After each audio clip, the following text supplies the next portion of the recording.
1 Timóteo capítulo 2, versículo 9, a parte A do versículo, a Bíblia diz assim, que do mesmo modo as mulheres se ataviam em traje honesto, com pudor e modéstia. Ou seja, as mulheres têm que se vestir de maneira santa.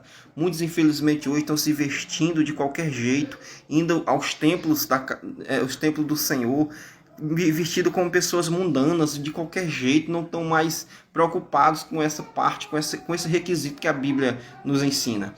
Muitos pastores, muitos líderes hoje têm negligenciado, não têm mais pregado sobre isso, mas eu quero dizer para você que tudo aquilo que for sensual, todo tipo de vestimenta que traz sensualidade é pecado. E lá em Gálatas, capítulo 5, Paulo vai dizer que quem é sensual não herdará o reino de Deus. E isso inclui homens e mulheres. Todo tipo de roupa que traz sensualidade, um legging, um short curto, uma mini saia, um vestido super justo, um biquíni, continua sendo pecado aos olhos de Deus.